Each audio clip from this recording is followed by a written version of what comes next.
مسلمان ہوا نا, اس نے بتایا کہ سب سے پہلے تو 5 نمازیں ہیں بھائی. ہم اگر اللہ کو مانیں تو اللہ سے ریلیشن تو ہو. تو یہ اسلام ہے جو ہمیں 5 دفعہ مسجد میں لے کر آتا, اور لاتا کتنے بہترین اسٹائل کے ساتھ ہے.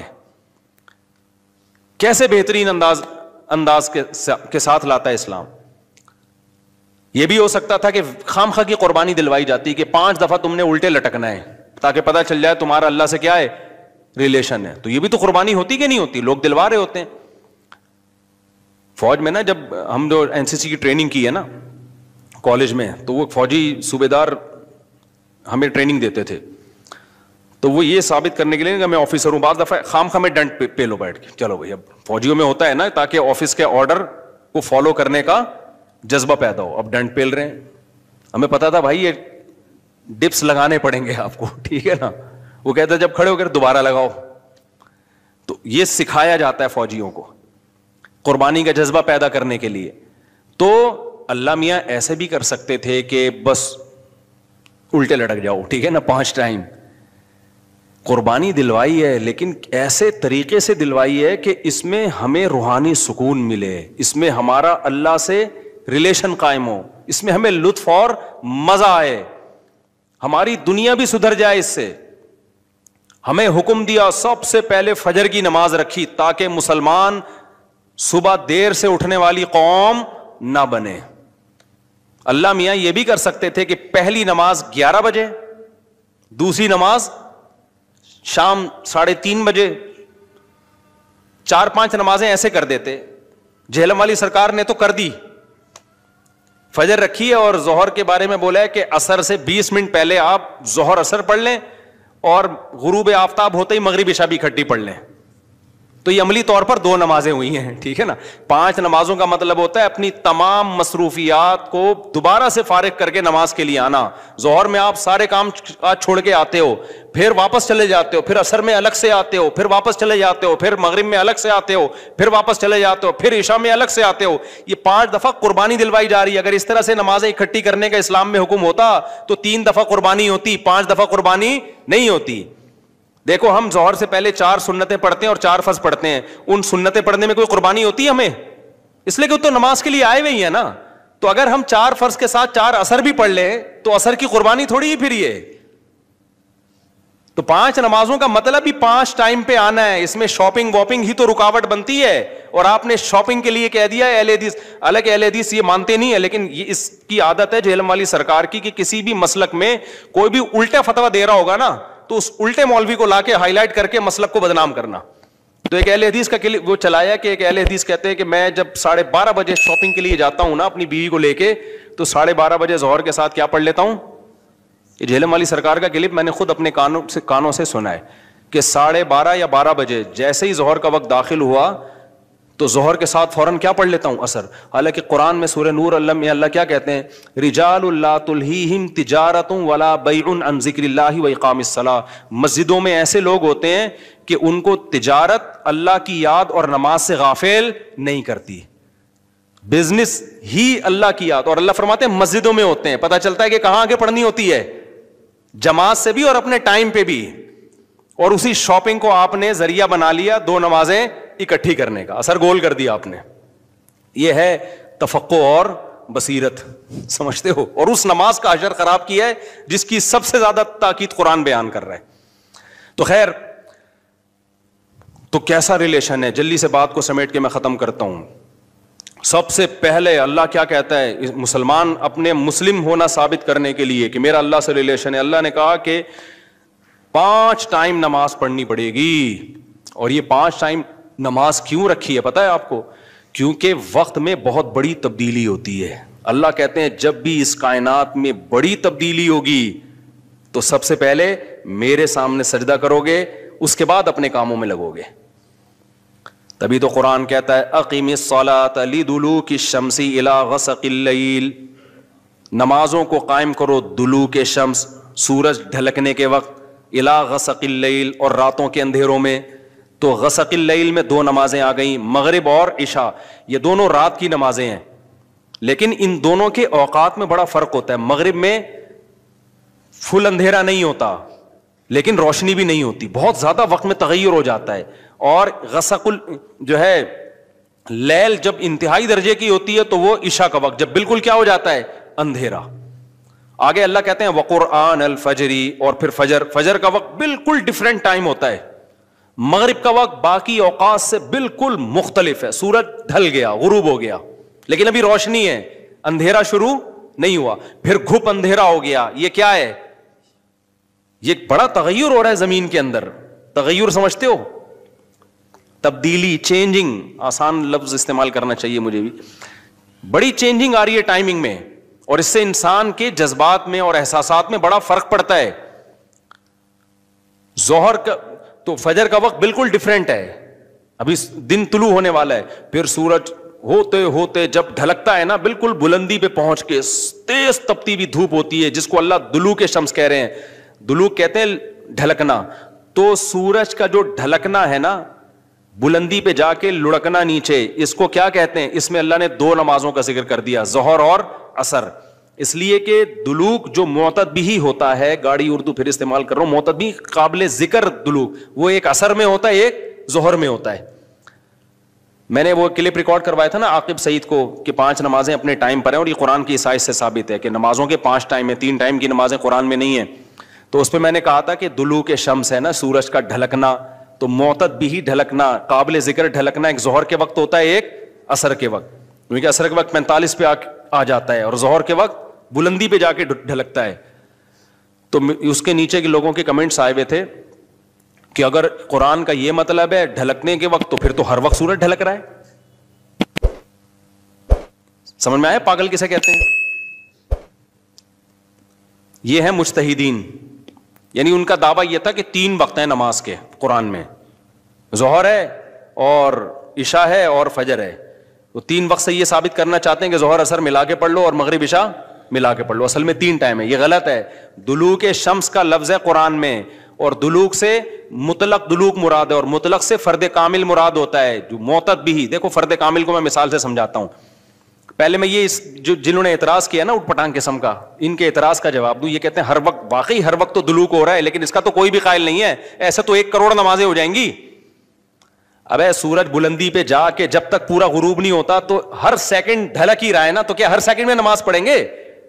تو ظاہر ہے قرآن وہ بات کرے گا جو انسانوں کے فہم کے مطابق ہوں گی. تو اس سے صاف پتہ چلتا ہے وہ ڈھلکنا مراد ہے جو قابل ذکر ڈھلکنا ہو. تو قابل ذکر ڈھلکنا, جس کو اصطلاح میں کہتے ہیں معتد بھی ڈھلکان, وہ جب ہے جب بلندی پہ جا کے پہلی دفعہ ڈھلکنا شروع ہو اور پھر 45 کے زاویے پہ آ جائے. اس سے زیادہ ڈھلکان والی نماز حدیث سے ثابت بھی نہیں ہے. نہیں آئی میرا خیال ہے بات؟ تو مطلق سے فرد کامل مراد ہوتا ہے. اس کو میں مثال سے سمجھاتا ہوں. دیکھو میں آپ سے کہتا ہوں چائے لے کر آؤ, آپ برف ڈال کے ٹھنڈی چائے لے آئے, میں کہوں گا یہ کیا لے آیا؟ آپ کہیں آپ نے بولا تھا گرم چائے لاؤ. میں بولوں گا جب میں نے چائے کا لفظ مطلق بولا ہے, اس کے ساتھ کوئی گرم یا ٹھنڈے کی قید نہیں لگائی, تو اس سے فرد کامل ہی مراد ہوتا ہے. کامل فرد چائے کا کیا ہے؟ کامل درجے کی چائے کیا ہے؟ جو گرم ہوتی ہے, درمیانی درجے کا میٹھا ہوتا ہے اور مناسب سی پتی ہوتی ہے. میں نے آپ سے کہا چائے لے کر آؤ, آپ 6 چمچ زہر بنا کے نا پتیوں کے ڈال کے لے آئے, اور سب میں نے کہا یہ کیا لے کر آیا ہے؟ آپ کہہ رہے ہیں, آپ بول رہے ہیں چائے. میں کہا بھائی تو زہر بنا دی, تو آپ بولو آپ نے یہ تھوڑی کہا تھا نارمل چائے, آپ نے تو چائے بولا تھا, تو چائے میں تو کوئی بھی چائے. سمجھ میں آ رہی ہے بات کہ نہیں آ رہی ہے؟ یہ چیزیں اصول فقہ میں پڑھی جاتی ہیں جو آج کل کے اسکالرز نے نہیں پڑھی, تبھی قرآن و حدیث کا مطلب بھی ان کو سمجھ میں نہیں آتا. تو المطلق اذا اطلق یراد به الفرد الکامل, یہ اصول فقہ کا مسئلہ ہے اور لغت کا بھی مسئلہ ہے. یہ قاعدہ ہے, ضابطہ ہے کہ جب بھی کوئی لفظ علی الاطلاق بغیر کسی قید کے بولا جائے گا تو فرد کامل مراد ہوتا, اکمل نہیں. اکمل کا مطلب بہت اوپر کی زعفران والی چائے, نہ فرد کامل جو ناقص نہ ہو. زعفران والی چائے لے آؤ گے پھر بھی برا لگے گا. آپ بولو گے بھائی مفتی صاحب آپ نے چائے بولا تھا اور کہا تھا کہ فرد کامل مراد ہوتا ہے, تو میں اس میں زعفران ڈال کے لے آیا. اب میں پتہ نہیں زعفران پیوں نہیں پیوں یار, تو کیا کر کے لے آیا؟ میں تو کامل نہیں, میں تو اکمل. تو میں بولوں گا قاعدہ یہ ہے کہ مطلق جب بولا جاتا ہے تو نارمل جو کامل ناقص نہ ہو, اکمل مراد نہیں ہوتا اس سے. سمجھتے ہو؟ تو یہ قاعدے قرآن و سنت پہ بھی جاری ہوتے ہیں, کیونکہ اللہ میاں نے بھی تو کلام کیا ہے نا, نبی نے بھی تو کلام کیا ہے, تو نبی کے کلام میں بھی وہی لغت کے قاعدے چلیں گے جو عام قاعدے ہیں. سمجھتے ہو گے نہیں سمجھتے؟ تو اب دیکھو قرآن کہہ رہے اقیم الصلاۃ لدلوک الشمس, سورج کے ڈھلکنے کے وقت. تو ڈھلکنے سے فرد کامل جو کامل درجے کا ڈھلکنا ہے. تو کامل درجے کا ڈھلکنا ایک جب بالکل بلندی پہ جا کے ڈھلکنا شروع ہوتا ہے, اس کو کہتے ہیں ڈھلکنا, پہلی دفعہ جب ڈھلکنا. اور دوسرا جب 45 کے زاویے پر جو عصر کے قریب کا ٹائم ہے, جس میں سورج میں تغیر پیدا ہونا شروع ہو جاتا ہے, تو یہ ڈھلکنا ہے. تو اب جب بھی زمین میں کوئی نیا ٹائم داخل ہوتا ہے نا, تو اللہ کہتے ہیں کیا کرنا ہے سب سے پہلے, اللہ کا شکر. تبھی علماء نے اصول فقہ کی کتابوں میں لکھا ہے کہ نمازوں کے جو اوقات ہیں نا, یہی نماز کا سبب ہے. سمجھتے ہو, اللہ میاں نے نمازوں کے اوقات کو نماز کا سبب بنا دیا. اب اس بات کو بھی سمجھو, اصل میں نماز کا سبب ہے اللہ کے احسانات. نماز جو ہم پڑھتے ہیں اس کا اصل سبب کیا ہے, اللہ کے احسانات. اب اللہ کے احسانات تو 24 گھنٹے ہیں, تو کیا 24 گھنٹے پڑھتے رہیں؟ ظاہر ہے اس میں حرج ہے. تو اللہ میاں نے کیا کیا, اللہ میاں نے بولا دیکھو شریعت کا ایک اصول ہے. ابھی کیا تمہیں پورا اصول فقہ بیٹھا کے سمجھاؤں میں, لیکن کیا کریں, سمجھائے بات سمجھ میں آتی نہیں. دیکھو شریعت کا اور کامن سینس کا بھی ایک اصول ہے کہ جب کسی, پہلے میں مشکل اردو میں سمجھاتا ہوں پھر ایکسپلین کروں گا. جب کسی حکم کا مدار کسی حقیقی سبب پہ رکھنا ممکن نہیں ہوتا نا, تو سبب ظاہر پر حکم کا مدار رکھا جاتا ہے. مشکل ہے مجھے پتا ہے, آسان کر کے سمجھا رہا ہوں. دیکھو ہم جو سفر میں 2 رکعتیں پڑھتے ہیں, اس کی اصل وجہ ہے مشقت. کیوں ہم 2 رکعتیں پڑھتے ہیں؟ بھائی ٹینشن ہے سفر میں. اللہ نے نماز کیا کر دی کہ بھائی سفر میں آدمی ایسے راحت میں نہیں ہوتا جیسے گھر میں ہوتا ہے نا. تو اللہ میاں نے کیا حکم دیا کہ بھائی کتنی پڑھنی ہے, 2 پڑھنی ہے. تو اصل جو وجہ ہے نا سفر میں 4 کی 2 جو اللہ نے کر دی ہیں, اس لیے کہ سفر میں آدمی اتنی خوشی اور راحت میں نہیں ہوتا بلکہ تھوڑی سی ٹینشن میں ہوتا ہے. لیکن اگر اللہ تعالیٰ یہ کہتے کہ ٹینشن ہی پر حکم کا مدار ہے, تو یہ ٹینشن کم ہونے کے بجائے بڑھ جاتی. وجہ اس کی ہے کہ ہم سوچتے رہتے پتہ نہیں مجھے سفر میں ٹینشن ہو بھی رہی ہے کہ نہیں ہو رہی ہے. بعض دفعہ لوگ سفر میں گھر کی نسبت زیادہ خوش ہوتے ہیں. آپ جا رہے ہو جہاز میں یا ٹرین میں, بڑا مزہ آ رہا ہے, آدمی کو یار اللہ میاں نے تو کہا تھا ٹینشن کی, اب تو ٹینشن نہیں ہو رہی. تو وہمی تو ویسے ہی بڑھ جاتا وہمیوں کا پروگرام نا. وہ تو سارا جو 6 گھنٹے جس کا وضو نہیں ہوتا, وہ یہ کیسے سوچے گا کہ مجھے ٹینشن ہو رہی ہے کہ نہیں ہو رہی.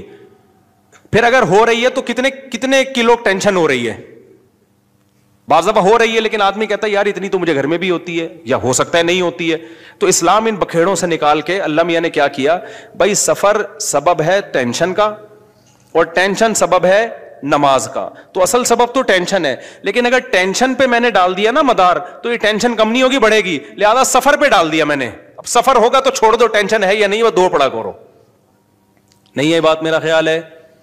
تو یہ ٹینشن سے بچانے کے لیے اللہ نے کہہ دیا اب سفر میں چاہے انجوائے بھی کر رہا ہوں نا آدمی, تو بھی ہم کتنی پڑھتے ہیں, 2 پڑھتے ہیں. اور مقام پہ جتنی مرضی ٹینشن میں ہوں پھر بھی پوری 4 پڑھتے ہیں.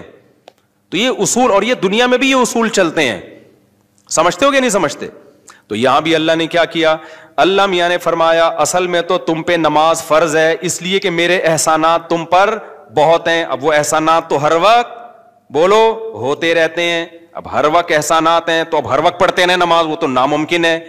تو اللہ میاں نے کہا کہ بھائی دیکھو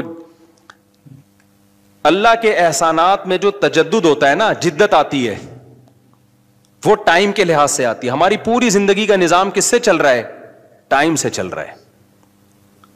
تو وقت جیسے ہی تبدیل ہوتا ہے نا, ایک نئی نعمت کا ظہور ہوتا ہے. تو تبدیلی وقت پہ حکم کا مدار رکھ دیا اللہ تعالیٰ نے. ٹائم جیسے جیسے چینج ہوگا تو سمجھ لو کہ اللہ کی نئی نعمت مل رہی ہے تمہیں, تو اس نئی نعمت پہ شکرانے کے لیے تم نے کیا کرنا ہے, نماز پڑھنی ہے. تو ٹائم چینج ہوتا ہے. تو ٹائم جو ہے نا, اب ٹائم تو 24 گھنٹے میں ہر سیکنڈ میں چینج ہو رہا ہے. تو وہی بات ہے, اللہ نے کہا ہر سیکنڈ میں چینج ہو رہا ہے, لیکن دلوک شمس والا ٹائم اور رات والا ٹائم اور وقرآن الفجر, فجر والا ٹائم, یہ اس میں ٹائم میں بڑا تغیر آتا ہے. تو بڑا تغیر آتا ہے تو نئی نعمت مل رہی ہے. اور لہذا جب نئی نعمت مل رہی ہے, حقیقت میں نہ بھی مل رہی ہو اور حقیقت میں اس سے پہلے بھی مل رہی ہو نہیں, لیکن اب فرض یہ کر لیا گیا ہے کہ جب ٹائم چینج ہوگا تمہیں نئی نعمت ملے گی, اور نئی نعمت ملے گی تم پر لازم ہے کہ اللہ کا شکر ادا کرو آ کے. تو اس لیے علماء نے اس مسئلے کو بڑا اچھا سمجھا, اصول فقہ میں ایکسپلین کیا ہے کہ نمازوں کا جو سبب ہے نا وہ کیا ہے, اوقات کی تبدیلی. جیسے 2 رکعتوں کا سبب سفر ہے، حالانکہ اصل میں نہیں ہے، اصل میں تو کچھ اور ہے، لیکن اب اللہ نے کیا بنا دیا سفر کو. تو ایسے ہی نمازوں کے واجب ہونے کا سبب کیا ہے؟ وہ وقت میں بڑی تبدیلی. تو یہ 5 ٹائم اس زمین پر ایسے ہیں جس میں بڑی تبدیلی ہوتی ہے، اور ان بڑی تبدیلیوں سے انسان کو اللہ کی نعمتوں کا احساس ہوتا ہے. اگر یہ ٹائم رک جائے نا تو ہماری زندگیوں کی رنگینیاں ختم. صرف فجر ہی کا ٹائم ہو، ظہر میں جو الگ سی انسان کی فیلنگ ہوتی ہیں، عصر میں الگ فیلنگ ہوتی ہیں، مغرب میں الگ. انجوائے کرتا ہے انسان لائف کو، نہ ہر وقت اسے مغرب کا ٹائم چاہیے، اسے عشاء بھی چاہیے، لیکن ہر وقت عشاء نہیں چاہیے. اسے فجر کی بہاریں بھی چاہیے، لیکن ہر وقت فجر کی بہاریں نہیں چاہیے. اسے دوپہر کی چلچلاتی دھوپ بھی چاہیے، ہر وقت نہیں چاہیے. شام کی ٹھنڈی چھاؤں بھی چاہیے جو عصر کے ٹائم ہوتی ہے. اور کیسے سمجھائیں میرے بھائی، میرے پاس اس کے علاوہ. تبھی تو 5 نمازیں ہیں، تو 2 نمازیں اکٹھی بیٹھی نہیں ہوتی، سمجھ رہے ہو؟ کیونکہ اوقات 5 ٹائم چینج ہوتے ہیں اور بڑی تبدیلی آتی ہے، تو 3 ٹائم کیوں پڑھ رہے ہو بھائی تم نماز؟ باقی قرآن و حدیث کے حوالے کیا ہیں وہ میں انشاءاللہ بھی ریئیکشن ریکارڈ کرواؤں گا، اس پہ وہ آ جائیں گے. تو میرے بھائی، تو یہ اسلام ہے جو ہمیں کہتا ہے کہ جب وقت میں بڑی تبدیلی ہوگی تو تمہیں اللہ کی نعمت کو واقعی ہوتا بھی ہے. آپ رات کو سو جاؤ ٹائم پہ، صبح صادق کا وقت جب ہوتا ہے نا، نیند پوری ہوتی ہے، خدا کی قسم دل میں ذرا سی بھی اللہ کی محبت کا جذبہ ہونا تو انسان کے دل میں اللہ کی محبت کی چنگاریاں پیدا ہوتی ہیں صبح کے ٹائم کو دیکھ کے، کہ میرے رب نے مجھے رات کو سلا دیا اور بالآخر اب سورج دوبارہ سے نکل کے اپنی ذمہ داری پوری کرنے والا ہے. دل چاہتا ہے اللہ کو راضی کروں، اٹھوں، میں اللہ کے سامنے جاؤں. ہم تو پوستیوں کی طرح، میجورٹی تو سو رہی ہوتی ہے نا، اٹھتی 12 بجے ہے کم وقت، اس کو کیا پتا وہ صبح اور وہ چھاؤں ستاروں کی اور وہ نور. شاعر نے کہا تھا، اگلا مصرع بھول گیا کیونکہ نبی میں رٹا لگا کے یاد کیا تھا 9th کلاس میں اردو ادب میں. وہ صبح اور وہ چھاؤں ستاروں کی اور وہ نور، دیکھے تو غش کرے ارینی گوئے اوجے تور. واہ واہ، اب یاد آ گیا. آپ کو سمجھ میں نہیں آیا ہوگا کیونکہ اردو برباد ہو رہی ہے. شاعر نے کہا ہے ارینی، موسیٰ علیہ السلام نے کوہ طور میں کہا تھا نا ارینی، اے اللہ مجھے اپنا جلوہ دکھا. تو گوئے اوجے تور، تور کے پہلو سے جو آواز آئی تھی نا ارینی، تو وہ والا منظر، وہ روحانی منظر ہوتا ہے. وہ صبح اور وہ چھاؤں ستاروں کی اور وہ نور، یعنی ستاروں کی چھاؤں کے بعد جب صبح پیدا ہوتی ہے نا تو وہ کوہ طور والا منظر، روحانی منظر پیدا ہوتا ہے جب کوہ طور سے موسیٰ علیہ السلام کی ارینی کی آواز آئی تھی. یہ شاعروں کا تخیل ہوتا ہے، کوئی میرے پہ توہین کا فتویٰ نہ لگا دینا بھائی. تو فتوے مارکیٹ میں توہین کے آج کل بہت ہلکے چل رہے ہیں. تو ہم اپنے بیان کی طرف چلتے ہیں. تو یہ 5 نمازیں اللہ نے کیا کر دی میرے بھائی؟ بولو. اصل تو عبادت اسلام میں ہے ہی نماز. اصل کیا ہے؟ 5 ٹائم دن میں. تبھی علماء کہتے ہیں معاف ہی نہیں ہوتی ہے کبھی، موت تک چلتی رہتی ہے، کیونکہ ٹائم آتا رہتا ہے نا. ٹائم آئے گا تو نماز لازم ہوتی رہے گی، یا تو ٹائم